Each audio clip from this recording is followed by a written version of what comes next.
Hello guys, I hope you're all doing amazing. Welcome to my channel Banu's Bonsai Journey. ఈరోజు మనం jade యొక్క ఈ trunk లైన్ని ఎలా డెవలప్ చేసుకోవాలో ఈరోజు వీడియోలో చూద్దాం. ఎలా అంటే గైస్, ప్రతి బాన్సైకి మెయిన్ కావాల్సింది ఈ యొక్క థిక్ ట్రంక్ లైన్. ఇప్పుడు చూసారు కదా ఎంత లావ్ ట్రంక్ లైన్ ఉందో.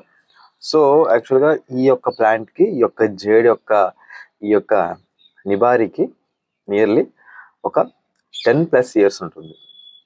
సో మనం ఇప్పుడు ఇంత థిక్ ట్రంక్ లైన్ మనకు కావాలి అనుకుంటే చూసారు అక్కడ రూట్స్ కానీ ఇవన్నీ కూడా చాలా పెద్ద ప్లాంట్కి వచ్చినట్టు మనకి వచ్చింది. అంటే చూసారు ఇక్కడ మొత్తం ఒక హ్యూజ్ స్ట్రక్చర్ అనేది మనకి ఇక్కడ కనబడుతుంది. సో ఫస్ట్ థింగ్, ఇంత ట్రంక్ యాక్చువల్గా దాని యొక్క ఏజ్ ప్రకారంగా మనకి వస్తుందని అనుకుంటాం మనం అంతా కూడా. కానీ అది వన్ ఆఫ్ ది కరెక్ట్ ఫ్యాక్టరే. ఏజ్ పెరిగే కొద్దీ కూడా ట్రంక్ లైన్ అనేది, ట్రంక్ థిక్నెస్ అనేది పెరుగుతుంది. కానీ దానికి కొన్ని ఫాలో అవ్వాల్సిన ఏజ్తో పాటు మనం ఆ ట్రంక్ లైన్ తెచ్చుకోవాలంటే, ఇప్పుడు సేమ్ 10 ఇయర్స్ నుంచి గ్రో చేస్తున్న ప్రతి బాన్సై ఇదే షేప్లో ఉందా, ఇదే సైజులో ఉందా అంటే నో. అన్నీ మనం ఏజ్ ప్రకారంగా కూడా వాటికి సైజ్ అనేది రాదు.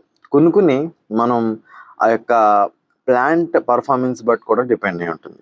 ఓకే, సేమ్ అన్నిటికీ ఒకటే న్యూట్రిషన్ ఇచ్చినా, అన్నిటికీ ఒకటే సన్లైట్ ఇచ్చినా, అన్నిటికీ ఒకటే టైప్ ఆఫ్ వాటర్ కేరింగ్ అన్నీ మనం ఈక్వల్గా చేసినా సరే ప్రతి ప్లాంట్ అంతే ర్యాపిడ్గా అంతే ఫాస్ట్గా గ్రో అవుతుందని మనం 100% మనం చెప్పలేం. ఇది ఒక స్టెమ్ కట్టింగ్.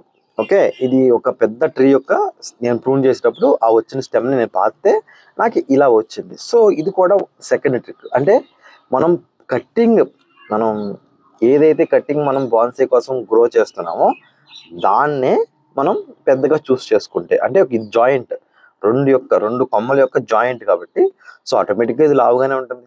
అండ్ ఇది కూడా సెకండ్ టైప్ మనం ఈ యొక్క ట్రంక్ థిక్నెస్ని మనం గ్రో చేసుకోవడానికి.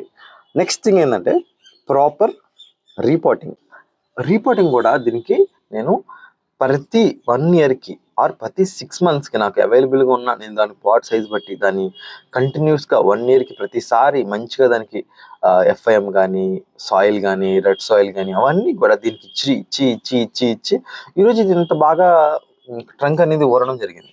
సో ఇంత బాగా గ్రో అయ్యింది.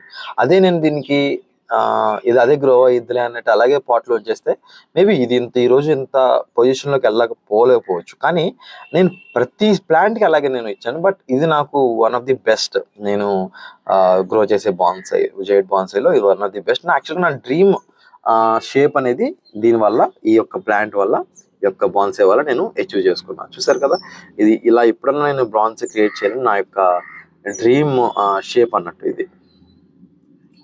సో ఆటోమేటిక్గా ఫైనల్గా నేను ఆ యొక్క దాన్ని అచీవ్ చేసా ఈ యొక్క ప్లాంట్ వల్ల. అండ్ నెక్స్ట్ థింగ్ ఏంటంటే ప్రాపర్ సన్లైట్ కూడా చాలా ఇంపార్టెంట్ గైస్. ప్లాంట్స్కి మనం సన్లైట్ మీదే ఫోకస్ చేయాలి. ఎక్కడైతే గ్రో అయ్యిద్ది అనుకుంటాం, బట్ సన్లైట్ జేడ్కి అయితే మాత్రం పక్కా సన్లైట్ కావాలి. మీరు ఎంత సన్లైట్ ఇస్తే అదంతా బాగా గ్రో అవుతుంది. ఓకే, సో దాన్ని డైరెక్ట్గా సన్లైట్ ఇవ్వండి.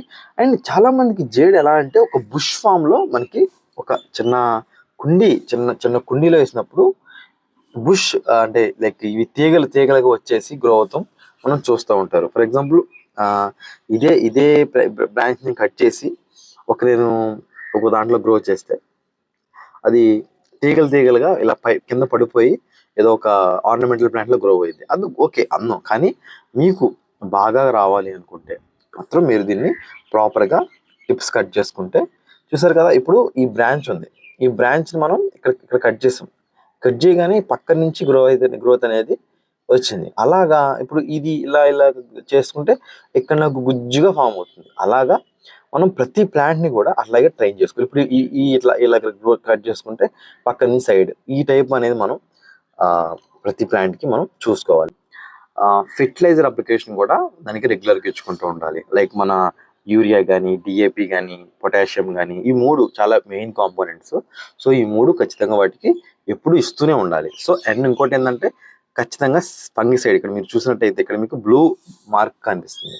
సో ఈ బ్లూ మార్క్ మన సాఫ్ ఫంగిసైడ్ యొక్క మార్క్. సో నేను ఇది ఖచ్చితంగా నేను ప్రతి రైనీ సీజన్ స్టార్టింగ్ నుంచి ఎండింగ్ దాకా కూడా ప్రతి 10 డేస్కి ప్లాంట్స్కి అప్లై చేస్తూనే ఉంటా. Why? Because I don't want them to like suffer with fungal infections. Okay, maybe ఇంత పెద్ద ప్లాంట్ కదా, దీనికి ఏం అవదు అనుకోవడానికి లేదు. సడన్గా ఒక్కోసారి వీటిపైన కూడా మనకి ఫంగల్ అటాక్స్ అనేది జరిగి చచ్చిపోతుంది, లైక్ రూట్ రాట్ అనేది వస్తూ ఉంటుంది. సో ఆ ప్రమాదం రాకుండా మనం దాన్ని ముందే మనం చూసుకోవాలి. మనం జేడ్ని ఒక మంచి బాన్సై కింద ఒక మంచి ట్రంక్ లైన్తో ఎలా గ్రో చేసుకోవాలో ఈ వీడియోలో చూసాం కదా. సో ఇలాంటి బాన్సై కంటెంట్ కోసం మన ఛానల్ సబ్స్క్రైబ్ చేసుకోండి. అండ్ మీకు ఇంకా జేడ్ గ్రోయింగ్ గురించి ఏమన్నా డౌట్స్ ఉంటే నా కామెంట్ సెక్షన్లో కామెంట్ చేయండి. నెక్స్ట్ ఫ్యూచర్ వీడియోస్లో దాని గురించి డిస్కస్ చేసుకుందాం. Until then, keep growing. Thanks for watching. See you in my next video and please do subscribe.